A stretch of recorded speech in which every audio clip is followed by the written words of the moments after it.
Good Morning Business, French Tech.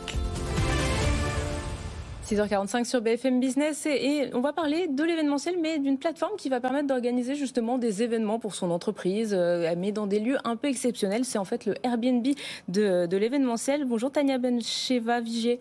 Bonjour. Vous êtes la fondatrice et la présidente de Native Space. Donc là, vous réalisez une levée de fonds de 2 millions d'euros aujourd'hui. Alors, votre but, c'est ça, c'est de mettre en relation des personnes qui ont des châteaux, des jardins un peu exceptionnels, peut-être même des bateaux, avec des entreprises qui ont envie de les louer, et le tout sans tous les intermédiaires, toutes les choses compliquées qu'on peut avoir quand il faut louer un lieu.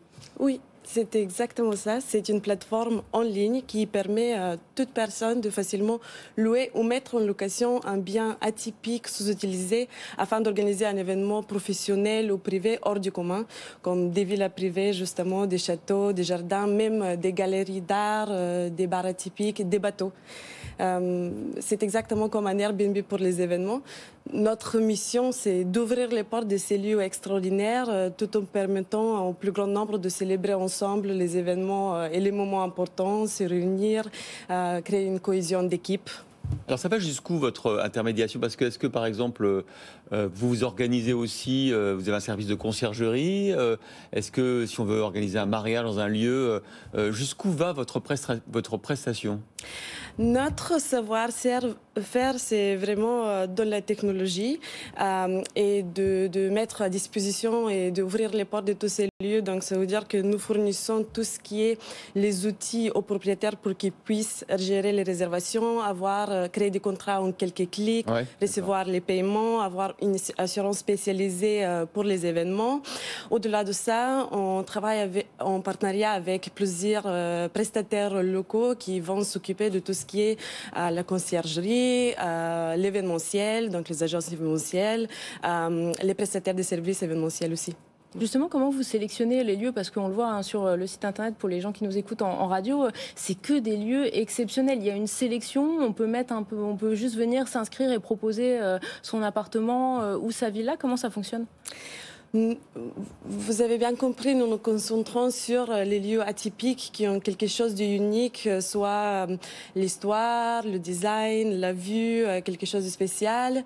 Mais néanmoins, nous recevons une telle variété de demandes, des petits événements familiaux, des séminaires d'entreprise, des lancements des produits, même des productions de films et photoshoots. Et donc ça veut dire que nous avons besoin d'une vraie variété. Donc c'est rare que nous allons refuser un lieu tant que c'est sécurisé, adapté pour un événement. Alors comment s'est passé votre développement? Vous êtes créé quand là? Aujourd'hui, il y a une belle étape avec cette levée de fonds. Vous avez vu que vous étiez présent dans 10 villes de France. Vous êtes centré sur le marché français ou vous envisagez d'aller au-delà? Pour l'instant, nous sommes sur le marché français. Nous donnons accès à peu près 1000 lieux qui sont la plupart dans le sud. Mais nous commençons notre développement à Paris, à Lyon et à Toulouse aussi. Et notre but, c'est vraiment d'accélérer notre pénétration sur le marché français cette année et d'étudier un nouveau marché d'ici fin d'année, potentiellement un marché dont la culture est proche à la nôtre. Vous êtes une société française à l'origine et qui sont les investisseurs là sur les 2 millions, des 2 millions d'euros? Donc, sur les 2 millions d'euros, nous avons levé la moitié en equity auprès de 2 fonds d'investissement européens, VVP et MFG Invest, qui investissent dans les startups en early stage, en amorçage, dans les marketplaces, PropTech et FinTech. Et pour la rémunération, vous touchez comme Airbnb une commission sur la location? C'est exactement ça, c'est un modèle plateforme. Nous retenons une commission sur chaque transaction et c'est du côté propriétaire. 15%, 20%? Exactement, c'est entre 10 et 15%. Et le propriétaire, du coup, lui touche aussi forcément une rémunération pour le lieu qu'il propose? Absolument, donc nous prenons 10 à 15% sur la totalité de la transaction. Il n'y a pas de frais pour les gens qui réservent les lieux. Donc le ménage, conciergerie, tout ça, c'est à vos frais ou à ceux du propriétaire? À ceux du propriétaire. Merci beaucoup Tania Bencheva-Vigier, fondatrice et présidente de Native Spaces.